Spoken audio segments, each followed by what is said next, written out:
Educational video पाहण्यासाठी subscribe करा आणि बेल आयकॉनला क्लिक करायला विसरू नका. So now let's begin with our problem set 5.4. हमारा फर्स्ट क्वेश्चन है, if two coins are tossed, find the probability of getting. अब सबसे पहले पहली कंडीशन कौन सी है हमारी? This is question number 1.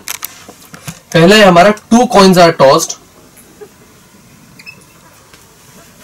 Two coins are tossed. तो उस टाइम पे हमारा सबसेट क्या हो जाएगा? हमारा sample space will be equal to, जब एक कॉइन टॉस होता है हम पहले भी देख चुके हैं, दो ही आउटकम्स हो सकते हैं. क्या हो सकते हैं? It can either be a head और it can be a tail. So अब इसमें मेरे दो ही इवेंट्स होंगे, हेड और टेल. अब इसके अंदर मुझे कुछ कंडीशन गिवन है. First one is getting at least one head. Okay, so two coins are toss. Okay, ये टू कॉइन्स को टॉस किया गया है. अब इसके एक कॉइन को जब हम टॉस करते हैं तब हेड और टेल होता है. दो कॉइन को करते हैं तो उस टाइम पे सैंपल स्पेस क्या होता है हमारा? हेड हेड, दोनों में हेड आ जाए, या फिर एक में हेड दूसरे में टेल आ जाए, या फिर पहले में टेल दूसरे में हेड आ जाए, या फिर टेल टेल आ जाए. This is going to be my sample space. अब मुझे क्या पूछा गया है? Getting at least one head. तो कंडीशन ए क्या है? Let A is equal to एक क्या है? कंडीशन है हमारी getting at least one head. Okay, तो अब ए क्या हो जाएगा? ए का सेट होगा कम से कम एक हेड होना चाहिए, उससे ज्यादा हो सकता है. ओके, तो ऑब्वियसली हेड हेड मतलब दो हेड है, तो इट वुड वर्क हेड और टेल और ये होंगे. क्यों? और टेल टेल हमने हटा दिया, क्यों? Because it doesn't have even one head, तो एक भी हेड नहीं है, तो फिर इसलिए उसको हमें हटाना पड़ेगा. ये है अब मेरा सबसेट. अब नंबर ऑफ इवेंट्स कितने होंगे एस के अंदर? दिस इज इक्वल टू कितने हैं? 1 2 3 4. This is equal to 4. Number of events A के अंदर कितने हुए? This is equal to 1 2 3. This is equal to 3. अब मुझे क्या पता करना है? Getting at least one head. So the probability of getting at least one head मतलब कि probability of A will be equal to number of events in A divided by number of events in sample space, which is equal to, अब ए के अंदर कौन से events है? ए के अंदर में नंबर ऑफ इवेंट्स कितने हैं? 3 divided by number of events in sample space कितने हैं? 4. सो 3/4 is the required probability of the given condition. अब नेक्स्ट कंडीशन है हमारी गेटिंग नो हेड. अब क्या पूछा गया है? Getting no head. अब इसी को मैं एडिट कर देता हूं. ये है हमारी कंडीशन बी हो जाएगी ये, कि हमें एक भी हेड नहीं चाहिए उसमें. Getting let B is equal to getting no head. अब क्या कहा? एक भी हेड नहीं है. तो अब उससे क्या होगा कि बी का सबसेट क्या बन जाएगा? अब ऐसी कौन सा इवेंट है जिसके अंदर एक भी हेड नहीं आ रहा है? इसमें हेड है, इसमें नहीं है. सो एक ही है जो है tail. So number of events कितने हुए बी के अंदर? Number of events in B is equal to 1. So probability of getting no head मतलब कि probability of B will be equal to number of events in B divided by number of events in sample space. तो ये क्या हो जाएगा? Number of B events in B कितने हैं? 1 divided by sample space में कितने हैं? 4. So 1/4 is the required probability of this. So इस तरीके से जो भी हो, probability is always the ratio of the number of events in the condition जो हमसे पूछी गई है divided by number of events in the subset total sample space. So वो होता है. अब moving on to the next question, if 2 dice are rolled simultaneously find the probability of the following events. क्या कहा गया है? पहली चीज, 2 डाइस आर रोल्ड साइमल्टेनियसली. तो उसकी पहली कंडीशन यहां लिख लेते हैं. सो जब 2 डाइस को साइमल्टेनियसली रोल किया जाता है तो कौन कौन से आउटपुट आ सकते हैं? हमारा S is will be equal to 1 1 1 1 2 1 3 1 4 1 5 1 6. ये कब आ रही है? जब फर्स्ट डाइस के अंदर हमने 1 को फिक्स कर दिया और सेकंड को उसको चेंज कर रहे हैं. अब सेम वे हम लोग सारी कंडीशंस को एक एक को फिक्स करते जाएंगे. फर्स्ट डाइस में अब मैंने 2 को फिक्स कर दिया है, तो ये हो जाएगा 2 1 2 2 2 3 2 4 2 5 एंड 2 6. अब ये है 3 1 3 2 3 3 3 4 3 5 3 6. ये हो जाएगा 4 1 4 2 4 3 4 4 4 5 4 6।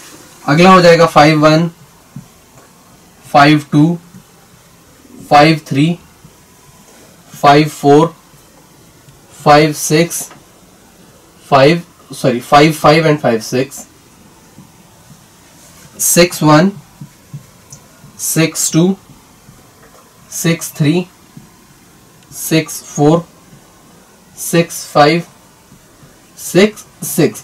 अब it might be a bit time consuming, but हमेशा whenever you're going to solve a question, it's very important for you to have the whole sample space in front of you, so that कभी भी problem नहीं होगा when you are going to find out the subset of the conditions that are given to us। जो भी condition पूछी गई है, obviously जो भी आने वाला है वो sample space का ही एक subset होगा, इस सेट का एक सबसेट होगा कोई वो कंडीशंस के अंदर जो भी इवेंट्स आते हैं। तो ये हमारी नजरों के सामने होना बहुत जरूरी है ताकि हम इजीली मेक आउट कर सके उन चीजों को।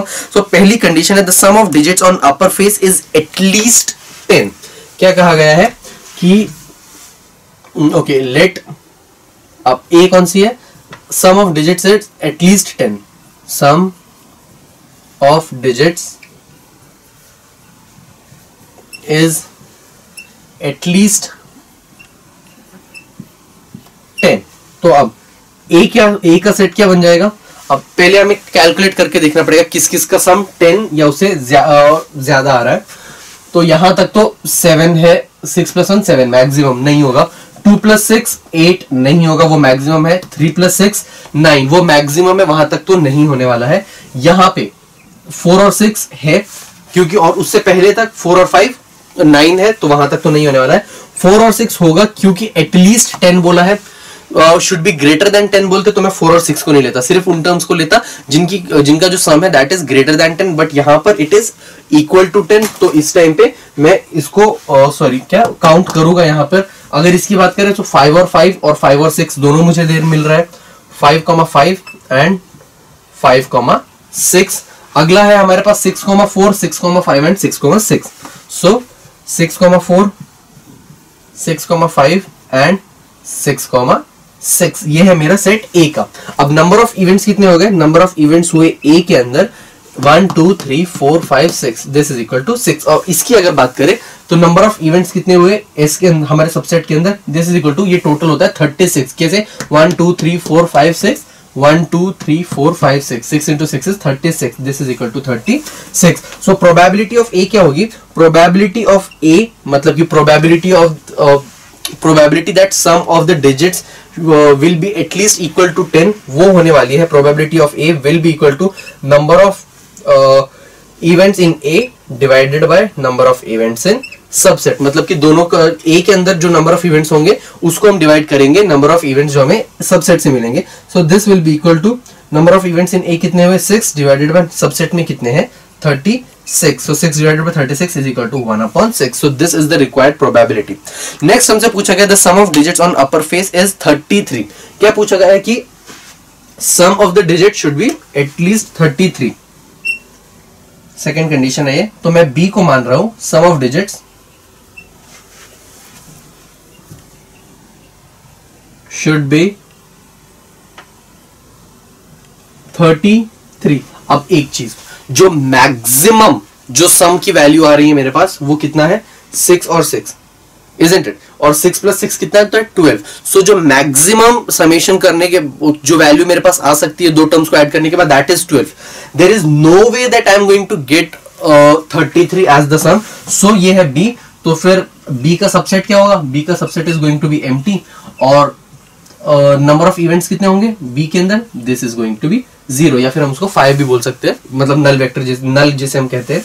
तो प्रोबेबिलिटी ऑफ बी कितना होगा, probability of B will be equal to number of events in B divided by number of events in sample space which will be equal to 0। क्यों, क्योंकि 33 हो सकता ही नहीं, देयर इज नो वे कि you know that I can get an answer of 33। तो इस तरीके से मैं क्लियरली बोल सकता हूं कि मेरी प्रोबेबिलिटी 0 आएगी, मतलब कोई चांस ही नहीं। Obviously probability is basically the chances of getting that output, लेकिन यहाँ पे कोई चांस ही नहीं कि वो हमें मिल पाए 33 एज द सम, सो इसीलिए उसका आंसर होगा 0।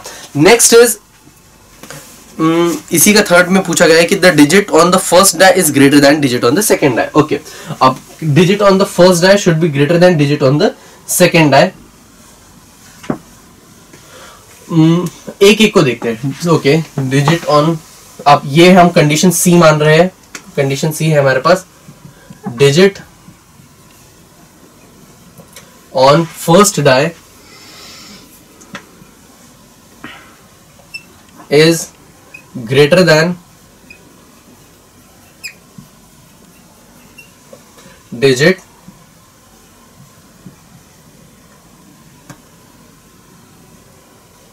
on second die। अब देखते हैं, फर्स्ट वाला बड़ा होना चाहिए सेकंड वाले से, ये तो नॉट पॉसिबल, इसके अंदर ये है, सो 2,1 विल बी इंक्लूडेड। सो सी का पहला सेट 2,1, उसके बाद सब या तो इक्वल है या तो बड़े हैं। इसकी बात करें 3,1, 3,2, सो यस, सो 3,1, 3,2। नेक्स्ट की अगर बात करें 4,1, 4,2, 4,3, 4,1, 4,2, 4,3। इसकी बात करें 5,1, 5,2, 5,3, 5,4, सो दिस इज 5,1, 5,2, 5,3, 5,4। और इसकी अगर बात करें 6,1, 6,2, 6,3, 6,4, 6,5, so that will be equal to 6,1, 6 and 2, 6,3, 6,4, 6,5। अब टोटल अगर देखें हम लोग, तो नंबर ऑफ इवेंट्स सी के अंदर कितने हो जाएंगे? Number of events in C will be equal to 1 2 3 4 5 6 7 8 9 10 11 12 13 14 15, so this will be equal to 15। number of events in sample space कितने रहे? number of events in sample space is equal to 36। so probability of getting probability of C कितनी होगी? probability of events that the number on first day is greater than the second one, so probability of C will be equal to number of events in C divided by number of events in sample space, which is equal to C के अंदर कितने हैं? 15 और उसमें कितने हैं? 36। अगर मैं इसको 3 से डिवाइड करूं, this will be equal to 5 divided by 12, so 5 by 12 is the probability of getting probability के जो फर्स्ट डाई पे जो नंबर आएगा दोनों डाइज थ्रो करने के बाद, वो बड़ा होगा सेकंड डाई से। तो इस तरीके से हमें हमेशा ध्यान देना पड़ता है, एंड इट्स ऑलवेज कन्वीनियंट और and better option to have all the subset in all the sample space in front of you, because उससे चीजें आसान हो जाती है। Obviously it can be time consuming, but it will make sure कि आपका जो आंसर हो वो जल्द से जल्द आए, प्लस एक्यूरेट आए, कोई भी टर्म मिस ना हो। Okay, let's move on to the third question. Question is, there are 15 tickets in a box, each bearing one number from 1 to 15. One ticket is drawn at random from the box. Find the probability of even that ticket drawn choose an even number or second is a multiple of 5. ठीक है, अब मुझसे मेरे पास पहले subset क्या है कि my subset is going to be 1, 2, 3, 4, 5, 6, 7, 8, 9, 10, 11, 12, 13, 14, 15। अब ये है मेरा सबसेट कि मेरे पास कुछ कार्ड्स है, 15 कार्ड्स है, और हर कार्ड के ऊपर एक नंबर लिखा हुआ है। This is my sample space. अब मुझसे क्या पूछा गया है? ठीक है, मुझसे पूछा गया है कि पहला, what is the probability that it shows a card is drawn, find the probability that it shows a even number. Okay, अब सबसे पहले हम यहां पर लिखते हैं let, this is question number 3, let sample space is equal to S, let sample space is equal to S, और ये एस है मेरा ये। अब पहली कंडीशन क्या है मेरे पास? लेट ए बी, पहली कंडीशन क्या है मेरे पास? an even number is drawn, an even number is drawn। तो अब a का सबसेट कौन सा होगा? अब इसमें से इवन नंबर्स कौन से हैं? a will be equal to 2, 4, 6, 8, 10, 12 and 14। Number of events कितने हो जाएंगे a के अंदर? That would be equal to 1 2 3 4 5 6 7, that will be equal to 7। और सैंपल स्पेस में नंबर ऑफ इवेंट्स कितने हैं? This is equal to 1 to 15, मतलब कि टोटल होने वाला है 15। So probability of A will be equal to number of events in A divided by number of events in sample space. So ये कितना है? 7 डिवाइडेड बाय सैंपल स्पेस में कितना है? 15. So 15, 7 divided by 15 is the required probability of getting an even number to be drawn. Next is हमसे पूछा गया है कि find the probability of number shows is a multiple of 5. क्या है? Number shows is a multiple of 5, कि वो जो नंबर है वो 5 का मल्टीपल होना चाहिए. 5 के मल्टीपल्स कौन कौन से होते हैं? 5 होता है, 10, 15, 20, 5 की टेबल में आने वाले नंबर्स. सो अब B है हमारी condition, number drawn is a multiple of 5. So B क्या हो जाएगा मेरा? B का सेट होगा मेरे पास, यहां कौन कौन से 5 है, 10 है और 15 है. That's it. तो यही तीन होंगे. तो नंबर ऑफ इवेंट्स कितने हैं B के अंदर?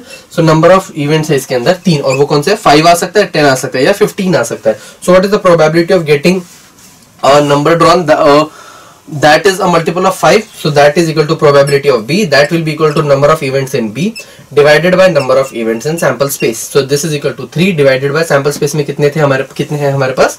15, which is equal to 1/5. अब इस पे बेस्ड वो और भी कुछ क्वेश्चंस पूछ सकते थे कि वो मल्टीपल ऑफ 2 होना चाहिए या फिर मल्टीपल ऑफ 3 होना चाहिए. उसके बेसिस पे हम उन नंबर्स को चूज करते हैं जो उस नंबर की टेबल में आते हैं. फॉर एग्जांपल जैसे अगर 5 का इसमें पूछा हुआ था, हमने 5, 10 और 15 लिया. अगर 3 पूछते तो हम 3, 6, 9, 12 और 15 लेते. सो इस तरीके से जिसका मल्टीपल पूछा गया है उसकी टेबल में आने वाले नंबर्स को हम लोग काउंट करते हैं. Next question is a 2-digit number is to be formed using digits 2, 3, 5, 7, 9. कौन से? 2, 3, 5, 7 एंड 9. इनको यूज करके एक 2-digit नंबर बनाना है हमें. और without repetition what is the probability that number formed is an odd number? Okay, अब सबसे पहले तो हम देख लेते हैं हमारा सबसेट क्या होने वाला है. पहली कंडीशन क्या है? Let S be the subset of the number form. ठीक है, अब this is question number 4. Let S be the sample space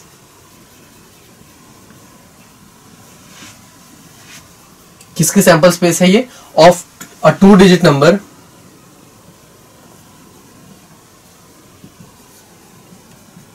two-digit numbers that can be formed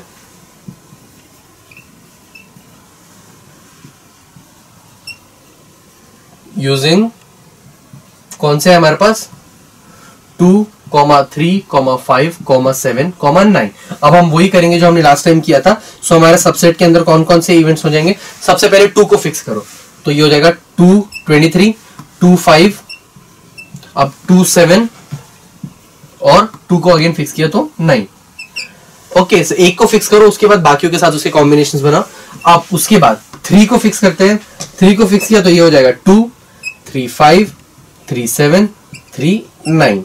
again 5 को फिक्स किया तो ये हो जाएगा 5, 2, 5, 3, 5, 7, 5, 9. और 9 को फिक्स किया तो फिर 9, 2, 9, 3, 9, 5 एंड 9, 7. ये बने हमारे नंबर्स. अब पहली कंडीशन क्या है?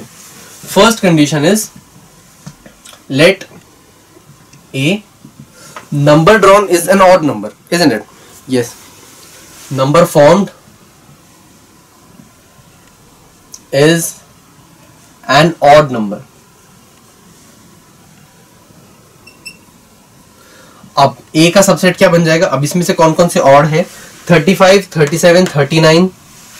So this is 35, 37, 39, 53, 57, 59, 53, 57, 59, and then 93, 95, 97, 93, 95 and 97.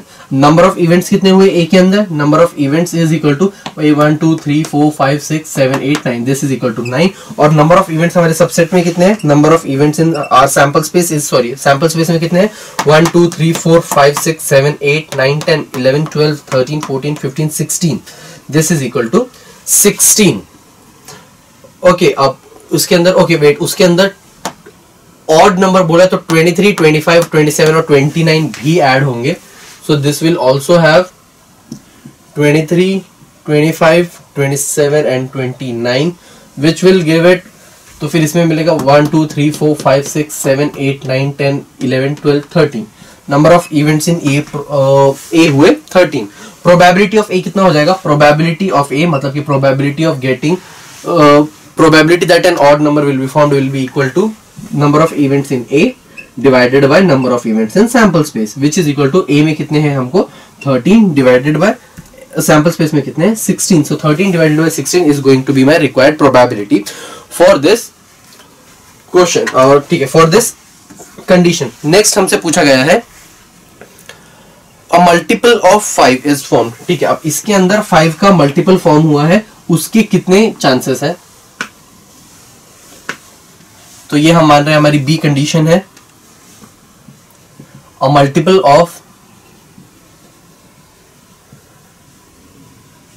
5 is formed. Okay, अब 5 कौन कौन से मल्टीपल है? यहाँ पे 25 हमको मिल रहा है, मतलब कि 5 की टेबल में आने वाले 25 we are getting, and then 35 we are getting, and then last में 95 we are getting. So B क्या हो जाएगा? बी का सेट बनेगा 25, 35 और 95। सो इसमें कितने हैं? Number of events in B is equal to 3। So probability of events कितने हो जाएगा? बी कितना हो जाएगा? Probability of B will be equal to number of events in B divided by number of events in sample space. B में कितने events है? 3 divided by sample space में हमारे पास कितने इवेंट्स है? दिस इज इक्वल टू, हमने देखा था 16, 3 divided by 16। So this is our required probability. अब इसमें और भी कुछ कंडीशंस पूछी जा सकती थी, like which of them is a complete square, या फिर एक कंप्लीट क्यूब किसका होता है, ऐसे क्वेश्चंस भी पूछे जा सकते हैं। अगर स्क्वायर पूछा जाता तो 25 5 का स्क्वायर होता है, एंड देन ठीक है, और तो फिलहाल कोई भी नहीं है, सो 25 मतलब कि एक ही इवेंट आता। इस तरीके से जो भी क्वेश्चन हमें पूछा जाए तो उसको हम सैंपल स्पेस में से फाइंड आउट कर सकते हैं कि जो नेक्स्ट सेट बनेगा उस कंडीशन का, वो सैंपल स्पेस में से कौन से नंबर्स उसके उस सेट के अंदर आएंगे। Next is a card is drawn at random from a pack of well shuffled 52 playing cards. Okay, क्या कहा गया है कि एक cards well shuffled deck of cards है, और उसमें से ऑब्वियसली 52 कार्ड्स है। तो हमारे कार्ड्स के लिए हम लोग यूजुअली अवॉइड करते हैं पूरा सैंपल स्पेस लिखना, बिकॉज वो बहुत बड़ा होता है, isn't it? If you get time in the examination तो फिर you can always do it. Right now I am just going to write the number of events that I will have. पहला क्या है? ठीक है, अ कार्ड इज ड्रॉन मतलब कि ठीक है number of events in sample space. सबसे पहले तो let S be the sample space. Question number 5, let S be the sample space। अब S sample space है तो S कितना हो जाएगा? वो जो भी होगा, अब you know what is the sample space, isn't it? अब S तो हम लिखेंगे नहीं, अब I am going to write number of events in sample space कितना होता है? 52। Number of events in sample space होता है 52, isn't it? 52 कार्ड्स होते हैं, कोई भी एक बाहर आ सकता है। पहला, अब मुझे कंडीशन पूछी गई है, an ace is drawn. Let A क्या है हमारे पास? An ace is drawn. अब नंबर ऑफ इवेंट्स इन एक क्या होंगे? This will be equal to 4। अब 4 क्यों? अब एस 4 चीजों के होते हैं एक कार्ड के अंदर। कैसे? एस ऑफ हार्ट्स हो सकता है, एस ऑफ डायमंड्स हो सकता है, एस ऑफ स्पेड हो सकता है, एस ऑफ क्लब हो सकता है। तो चारों के अंदर एक एक ही एस होता है। So this is equal to 4। So number of the probability of getting an ace मतलब कि probability of A is equal to number of events in A divided by number of events in sample space. So this is equal to 4 divided by 52. अगर इसको calculate करके देखें, this is 26 and then this is 2, this is 13, this is equal to 1 upon 13. So 1 upon 13 times of chances है कि so this is the probability कि हमें एक ace मिल जाएगा if we draw a card. Next is a spade is drawn. Okay, तो condition B है हमारे पास, let B क्या है हमारे पास? A spade is drawn.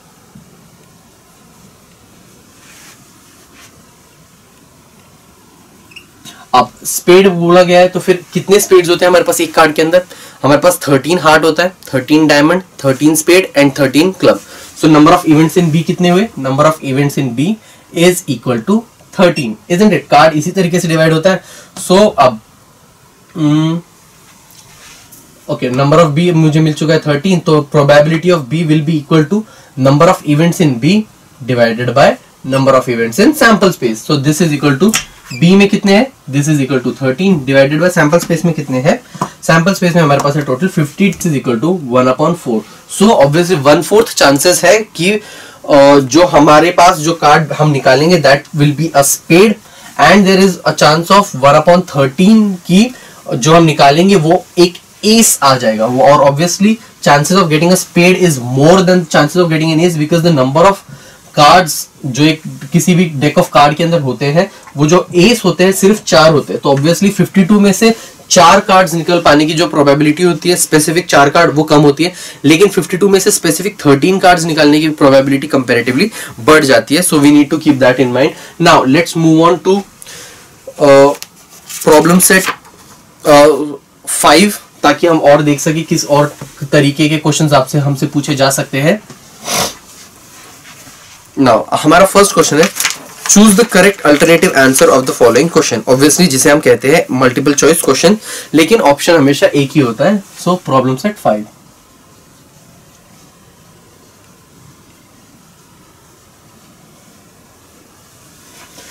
पहला क्वेश्चन है हमारा एमसीक्यू.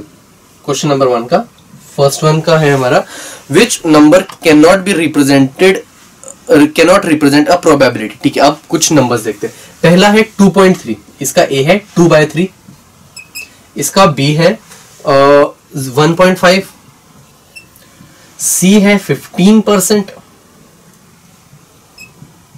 और डी है हमारे पास 0.7. हमारे पास एक कंडीशन थी, if you remember I told you, हमने ऊपर लिखी थी that probability could never be less than 0 and could never be greater than 1, isn't it? अब अगर मैं इसको देखूं 2/3 कितना होता है 0.666. Is it lying between 0 and 1? Yes it is. तो ये probability शो करेगा. 15% की अगर बात करें, 15% बेसिक का मतलब बेसिकली होता है 15/100 which is equal to 0.15. ये कितना था 0.67 मान लेते हैं. तो ये भी 0 और 1 के बीच में, ये भी, ये तो है ही 0.7 ऑलरेडी गिवन है. अगर इसकी बात करें, is it between 0 and 1? No, it's greater than 1. Can it represent probability? नहीं, प्रोबेबिलिटी कभी भी ग्रेटर देन 1 नहीं हो सकती. सो इसीलिए ये जो चांसेस है उसके 1.5 होने के वो नहीं हो सकते. So B is the option that it can not represent probability.